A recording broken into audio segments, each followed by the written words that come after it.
What's going on YouTube? Coming back with a new exciting project.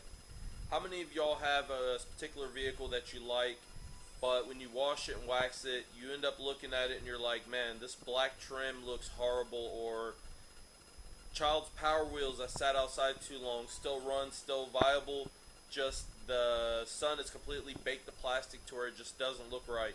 Well, I got a new exciting project how we're going to try to restore some plastics using simple heat techniques. One is going to be we're going to use a simple heat gun that you could purchase at Harbor Freight for like $9.99. The second one is a butane torch lighter, very cheap and inexpensive. I think they run about $8 at the most. Most little local mini marts sell them. So Alright let's guys, get ready to get this started. is the basic tools that we're going to use. We got, this is a 1500 watt dual temperature heat gun. This is Drill Master brand. This is Harbor Freight. Very inexpensive. I believe I only paid like $6 for this. I caught it on one of their sales, maybe even $5. The second thing we're going to use is a simple butane little torch lighter. And I'm going to show you how both of these in conjunction, how well they work to restore. As you see here, this is an old Jeep Power Wheels that I'm using for one of my projects. Completely gray. This is supposed to be like an OD green. Back here we have the fender, which is supposed to be like a glossy black. You can see down here in this dirty body the rough color what it's supposed to be, and as well as the body itself, that's that kind of OD green. And if you notice right here, this is going to be what's supposed to be gray. Now to get started, it's easy. You can wash it down, get all the dirt, excess dirt off that you can. In my case, this thing is really just completely dirty to the point it's not worth it from my application. Not for what I'm going to do with this body. It's not worth the time. But getting started, what I like to do, and if you have one of these dual heat guns, you notice you got a single line, a little circle, and a double line. Double line is for both heat elements, and it's literally simple. What we're going to do is we're going to go ahead and start like right in this general area. After you cut the heat gun on, you want to stay approximately about 1.5 inches away from the surface. And if you just you can stay in one little spot. You can once it starts doing its thing, and you'll really notice. We're going to go down to about 1 inch away from the surface, so we're not too close to begin with. And if you notice, it's taking away the fadedness of the plastic, and what we're ended up with is bringing back the green. Now, this isn't a foolproof method. I'm pretty well sure if I wash this, I wouldn't have got. I'm going to end up getting these little spots. Now, pay attention. You notice it's getting glossy. Then all of a sudden, after the glossiness, it's going to kind of churn into a, I don't want to say dull, but it will, like, I guess it's the oil coming up to the surface. So, and that's really it. And if you notice, we're going over this gray around this trim, and just kind of staying 1 inch to 1.5 inches away from the actual surface. I believe we're going to say about 1 inch is ideal. Don't hold this in one spot either. And holding it in one spot, you're going to actually kind of tend to melt your plastic down. And we're not going for that. All we're doing is just heating it up to bring back the actual color that, or close enough to the original color where it just doesn't look faded out. And that's literally it. Just small back and forth motions, kind of just heating everything evenly. And you notice, you notice that it is going from that grayish look. We're actually getting a color patina back to this. For my application, like I said, this is going to be for a project. If this actually lasts and not become indestructible, well, it's not going to be indestructible, but if my project doesn't destroy it, then the color, whatever I end up with, will be perfect for my application. Now, if this is for one of my kids, what I would actually do is go ahead and give it a good wash job, try it, then continue on with this, because I really wouldn't want the little tiger effect, the little spots and stuff. I guess leopard, whatever. But that's the basic technique. Now that's the heat gun itself, and like I said, you notice it's going to have a little glossiness to the surface. It's going to be pretty warm. In some spots, like right here, it's a little tacky for a second. And it will be a little tacky and a little soft, but as it cools down and hardens, you notice like it does return a color back to this. And like I said, from my application, it's been moldy, it's been outside, it's been out for many years, but that's fine. That was fine with me. I just wanted some color back in it because I really didn't want to paint the plastic. Now, getting back to the other technique, and as I was stating, this is a Techno brand little torch.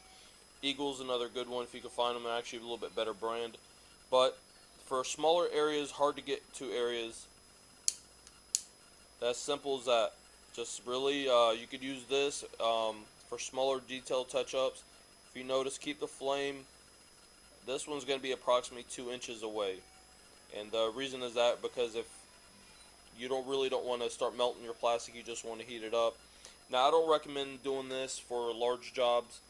If you notice, it is kind of leaving like a little pattern in here, but that's why I would recommend really using the go ahead and using the heat gun on this. Let me flip this thing around. I've kind of done the other side beforehand.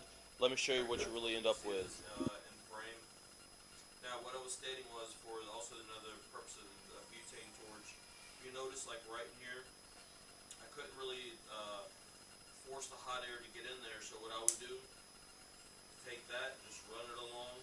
Oh, like I said, you want to be very careful with the heat, especially on this butane torch. Just keep it moving, heat the surfaces, work it back and forth. And if you think you're getting it too hot, go see, like right there. Now that was a mistake caught on camera. That's because this crevice is so hard to get in, and I'm also trying to do it opposite, trying to stay out of the camera's way. But that's really about it. Just a little bit of heat, and as you notice it now, it took it down right to that lid.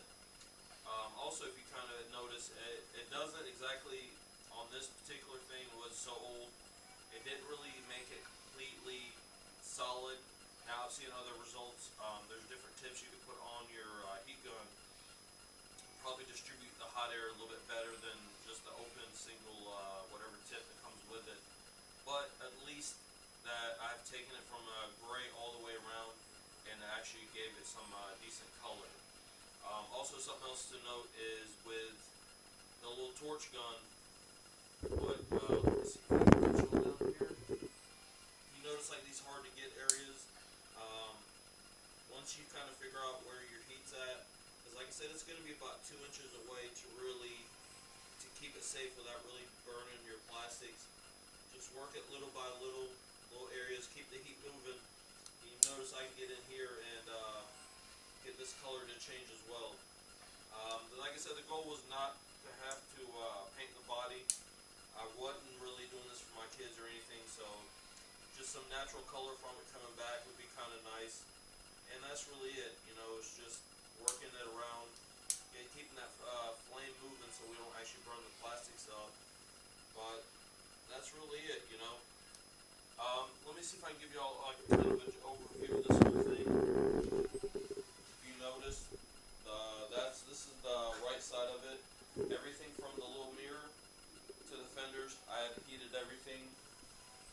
Kind of got it back to somewhat of the original color.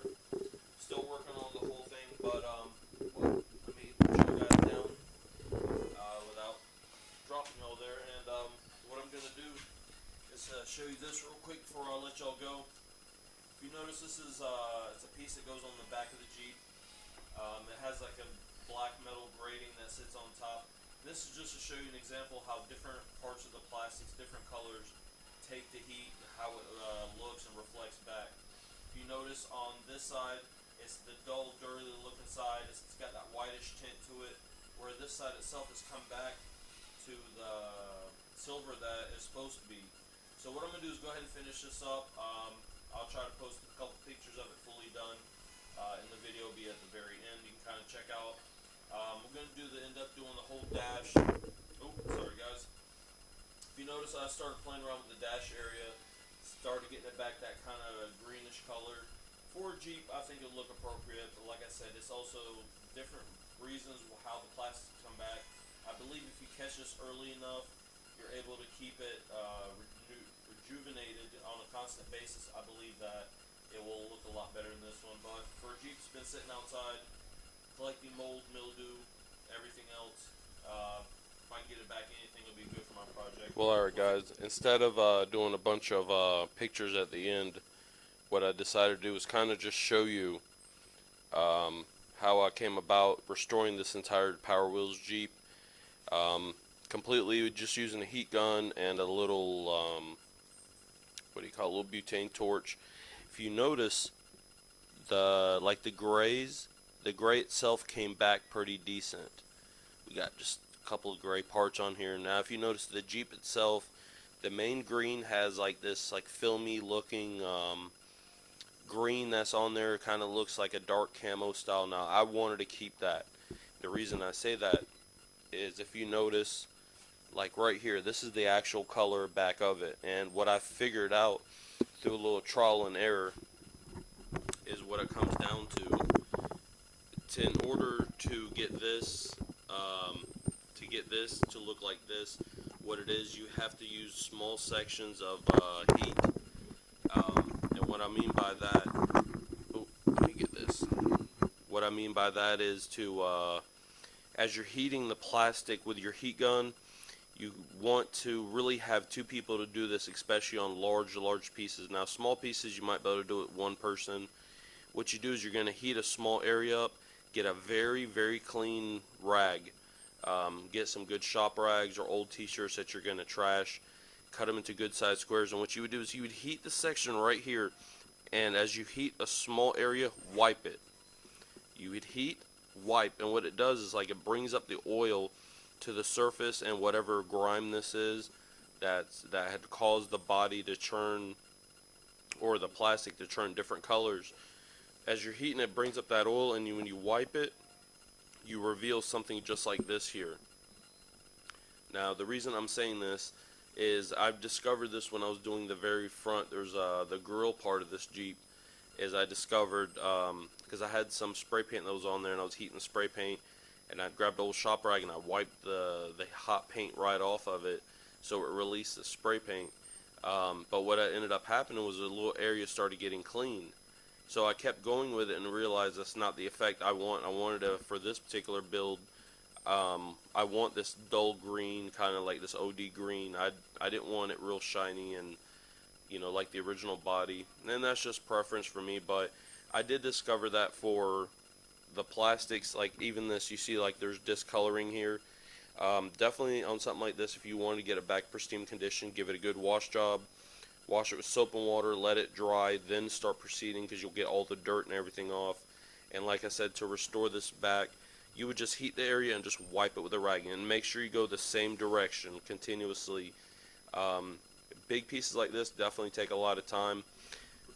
This one here took me, I believe this took me about an hour and a half, maybe 2 hours, and I was really just working on it here and there, and you can kind of get a good sense of, you know, how this one came out. Here's a little back shot. The black came back out phenomenal. It came out dark black instead of like a chalky black. The fenders came out black. The body has that OD green look. You can kind of see what I was saying about the paint. And I'm not finished with this. I still have to, I'm going to get my little dental pick set type deal and finish cleaning out those crevices. I want to get all that yellow paint off. But my goal was just to get some color back on there instead of the gray. You know, for this build, I've kind of had some fun with it, and that's just what I was going for. This is, you will probably see this video either in the middle of my build, when I finally release it, or probably afterwards. This is the Hot Rod Power Wheels build, and what it is, it's not actually for kids. There is a way I could make it where it's rideable with a steering wheel and everything for kids, but this is mostly an adult's toy. What it's going to have is right there with that key, there's going to be a steering shaft that comes up. There'll be a big giant 420cc motor here in the center, and the individual will sit right here on the back. The gas tank itself will be taken off the motor and hidden under this little gray thing. And that's really what, this is just, like I said, it's just an adult's toy. But I had the original idea of possibly building it for my kids. Being that they're accident prone, I've decided not to. I do have a couple other go-kart builds for them. But guys, I really appreciate it. Definitely let me know any other comments about how I could improve this technique, anything like that. Put it down below. Hit the subscribe button. Hey, give me a thumbs up. Help me promote this video across YouTube. You know, I like to try to get my channel name out there. Try to show off some of the techniques I've learned, because as in Chop Shop Customs, one of the main things I like to do is pass knowledge on. If I've learned something, I pass it on to you guys, and I would hope you guys pass it on to the future generations so we can keep some of these older techniques and some of these new techniques going. Thank you guys so much. I appreciate you watching my videos.